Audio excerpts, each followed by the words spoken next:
A top Republican internet strategist who was set to testify in a case alleging election tampering in 2004 in Ohio has died in a plane crash.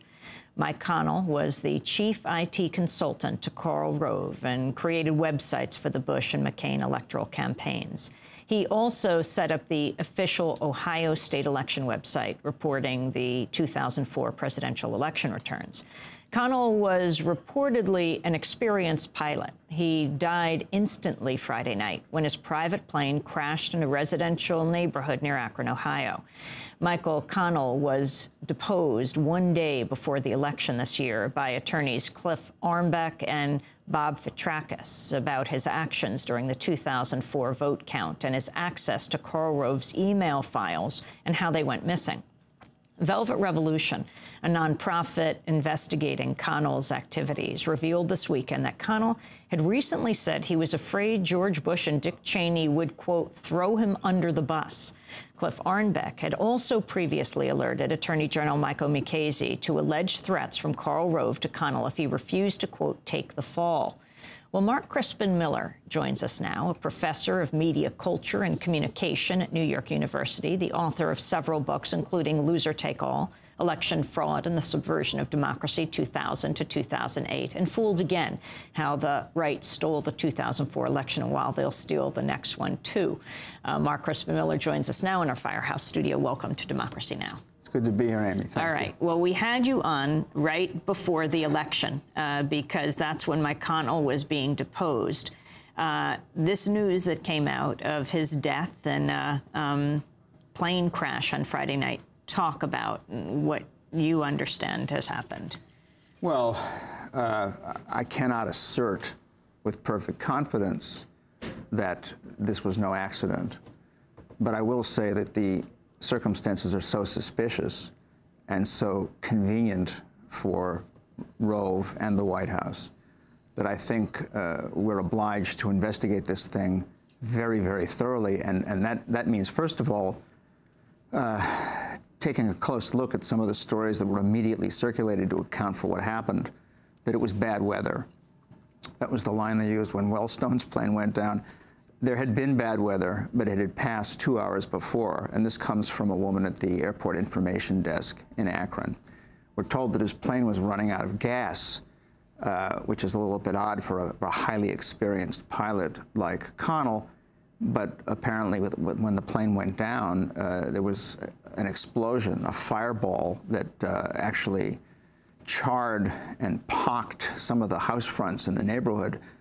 People can go online and see the footage that news crews took.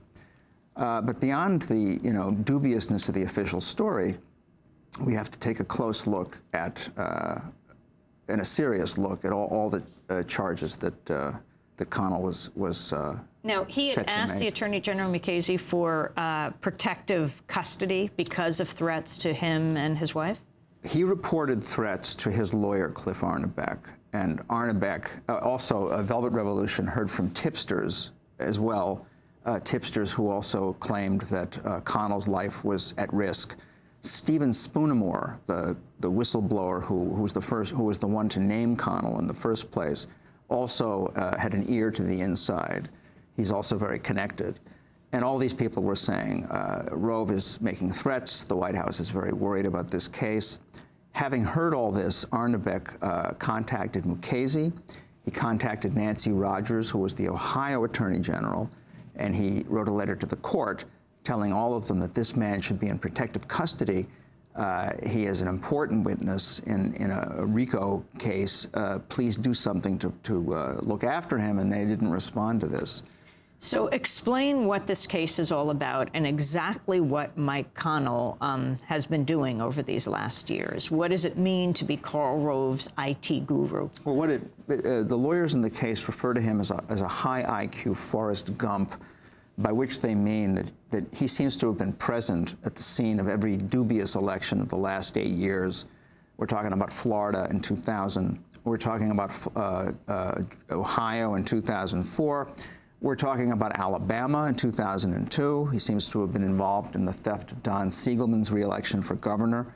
There's some evidence that links him with the Saxby-Chambliss-Max Cleland Senate race in Georgia in 2002.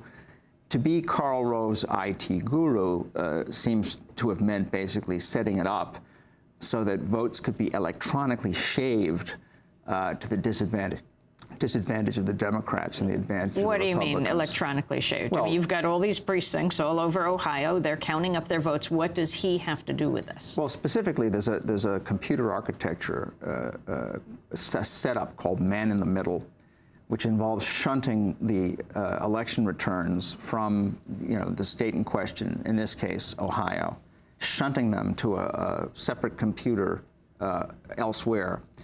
All of the election returns in Ohio in 2004 went from the Secretary of State's website, this is Ken Blackwell, to a separate computer in a basement in Chattanooga, Tennessee, which was under the control of another private company called SmartTech. So we have now two private companies, GovTech Solutions, which is Connell's company, SmartTech, which is run by a guy named Cliff Aberbeck. And the company, the third private company that managed the voting tabulators in Ohio was called Triad. All three of these companies worked closely together on election night in Ohio in 2004. It turns out that the state's own IT person was sent home at 9 p.m. He said, go ahead, go home, we'll take care of this. So that this trio of highly partisan, and let me add, Christianist companies basically took over the whole. What do you mean, Christianist? Well, they're radical theocratic activists, particularly Triad and SmartTech. They're fervently anti-choice. Well, Mike Connell was, in fact, many said that's what motivated him through all of this, is a fierce anti-abortion stance. Connell told Spoonamore that one of the primary reasons why he helped Bush Cheney steal elections was to save the babies. I do think, though, that we have to draw a distinction between Connell on the one hand and the Aberbeck and the Rapp family on the other, because Connell was far less ferocious in his political views. He was an ardent anti-abortionist, it's true, but he wasn't quite as hardcore as the others. And in fact, that's, he was a little bit alienated from the others, and that's one of the reasons why he was inclined to talk and so on. But the fact is that, to answer your question, that an election night in 2004, it had been Connell with these other two companies working with him who had managed the computer setup, enabling Ken Blackwell to study the maps of precincts and voter turnout very carefully and figure out how many votes they need.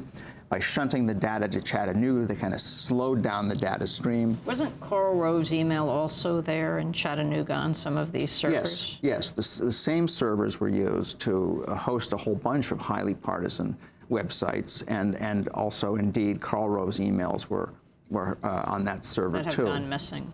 That have gone missing. Incidentally, Stephen Spoonamore, again, the whistleblower who's the one who named Connell, has told us, and I've seen his own contemporary notes. And explain again who he was. Why was he in a position to whistleblow? Stephen Spoonamore is a conservative Republican, a former McCain supporter, and a very prominent expert at the detection of computer fraud. He's the star witness in the Ohio lawsuit, right, in which Connell was involved. He has done extensive work of this kind involving computer security and had therefore worked with Connell, knew Connell personally, and knew a lot of the people who were involved in the sort of cybersecurity end of the Bush operation. Despite his conservatism, or I suppose some would say because of it, he's a man of principle. I mean, he believes in the Constitution. He believes elections should be honest. He's the one who came forward and named Connell. And I have seen his notes of a conversation in which Connell asked Spoonamore how one would go about destroying White House emails. To this, Spoonamore said, this conversation's over. You're asking me to do something illegal. But clearly, this is the important point, Mike Connell was up past his eyeballs in the most sensitive and explosive aspects of this crime family that you know has been masquerading as a political party. And what did Fitrakis, the attorney who has brought the suit with Harvey Wasserman, the Ohio lawsuit, learn in the deposition of Mike Connell in the day before the election, which hardly got attention considering it was a day before this historic election? Harvey wasn't part of it. Harvey writes articles with Bob. It's Bob Fitrakis and Cliff Arnebecker, the attorneys. They learned very little. What they learned was that Bush Cheney lawyer who accompanied Connell to the deposition was watching the whole thing like a hawk